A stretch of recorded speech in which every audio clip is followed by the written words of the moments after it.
Hello mga love-love! Ngayong araw nga ay samahan niyo ako magluto nitong kakanin para sa aming merienda. Pero bago yan, samahan niyo muna kami ni Chamili papunta doon nga sa munisipyo at may lalakarin nga kami. Bali kahapon pa nga kami pumunta ni Chamili sa munisipyo, ang kaso nga lang ay walang opisina. Holiday pala kasi kahapon, kaya naman pagdating namin doon, yung tagalinis lang yung naabutan namin. Kaya naman pagkagaling namin ng munisipyo, dumana nga lang kami dito sa palengke para nga makabili ng pang-ulam. Etong galunggong na isda na nga lang ang binili namin, kaya halo nga namin dito sa upo. Tingnan nyo naman at isinasayaw-sayaw pa ni Chamili. Habang tuwang-tuwa nga si Chamili na isayaw yung upo, abay may tuwang-tuwa din dito sa tabi. Tingnan nyo naman itong pamangkin ko at tuwang-tuwa sa ginagawa ng kanyang lola. Sabi nga ni Chamili ay siya na nga lang daw ang magluluto. Kaya naman pagkaluto niya, ayan at kumain na ako at sabi ko'y maglalaba na nga lang ako at wala naman nga akong gagawin ngayong hapon. Pagkatapos ko ang kumain, ayan nga't bumaba na ako at baka abutin na naman ako ng gabi doon sa labahan. Kinabukasan nga ay maaga na nga akong nag-almusal kasi sabi ko kay Chamila ay mauna na nga siyang magbihis at babalik nga kami ng munisipyo. Bago nga kami lumarga, abay nakipagchismisan pa si Chamili talaga naman. Pagkarating nga namin ng munisipyo, kakoy salamat naman at parang bukas na nga yung opisina, hindi na masasayang yung pamasahe namin ni Chamili. Nagpirma nga lang dyan si Chamili sa logbook nila. Pagkatapos ay kinausap ko na nga yung bagang tao doon sa opisina para masabi nga yung pakay namin ni Chamili. Pagkatapos nga noon, di ayun nga umuwi na kami ni Chamili. Habang pakit nga kami, nadaanan nga namin yung mga galon ng mineral na in-order ni Chamili. Kakoy magdadala na nga kami para hindi naman masayang yung pag-akyat namin. Kinahaponan nga dahil wala naman akong ginagawa, naisipan ko ang gumawa ng kakanin dahil medyo nagugutom-gutom talaga ang hampas lupa. Abay pag wala naman talagang ginagawa, ano nakakagutom. Meron pa nga kaming natirang kaunting malagkit na bigas. Ayan nga't hinugasan ko lang at ibababad ko nga muna. Kakoy gagawin ko na nga lang itong kakanin. Yung bagang binutong, hindi ko alam kung anong tawag sa inyo nun, pero dito sa amin binutong ang tawag nitong gagawin ko. Habang binababad ko nga yung malagkit na bigas, eto naman nga nyug ang inintindi ko at kakayurin ko pa nga ito. Pwede naman nga itong ipakayod na lang sa palengke, pero dahil meron naman kaming kayuran, yung mano-manong kayuran,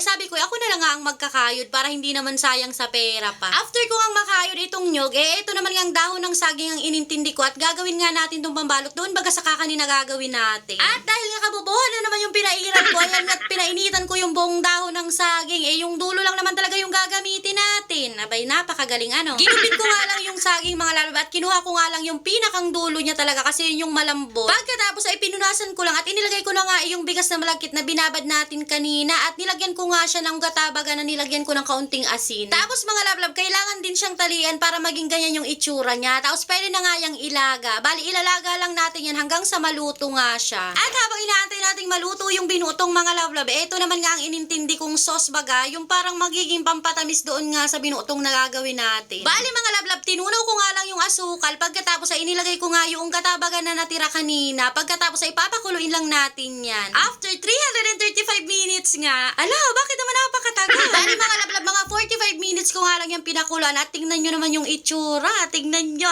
pakasarap, diba? Lalagyan lang nga natin yan nung sauce baga na ginawa ko kanina, yung tinunaw na asukal na may gata. At tingnan nyo naman, pakalambot niya talaga. At dito na nga tayo sa aking favorite part, ang tikiman time. Sa tunay talaga mga lablab, hindi ko alam kung ano ba talaga ang kakalabasan nitong ginawa ko. Gawa ng unang beses ko nga lang gumawa nito ngayon, kaya naman natutuwa ako nung natikman ko na nga at napakasarap niya talaga. Parang kuhang-kuha ko yung nabibili kong ganito sa palengke. Hindi nga siya kinulang sa gata, hindi rin siya sumobra sa gata, kaya naman talaga, bilib na naman ako sa sarili ko. Medyo gabi na nga nung naluto ito mga lablab, pero dahil syempre hindi pwedeng ako lang yung makatikim nito, abay eto at dinalahan ko na nga itong kapatid ko dito sa baba at andito nga sila sa tindahan, pati na nga rin sila mama at yung mga bata. Gusto ko nga rin kasi mga lablab na sila yung magsabi kung approve ba talaga yung ginawa ko, kasi pag ako lang talaga, sasabihin ko talagang masarap gawa ng ako yung nagluto ano. Pero sabi nga nila mama, pati na nga rin itong uncle ko na tumikim din, masarap nga daw talaga naman. Sige na nga, dahil dyan lagi ko na kayo ipagluluto. Dahil busy na nga lumapang itong anak ko at itong mga pamangkin ko, abay hanggang dito na lang muna ang video na ito ano. Salamato!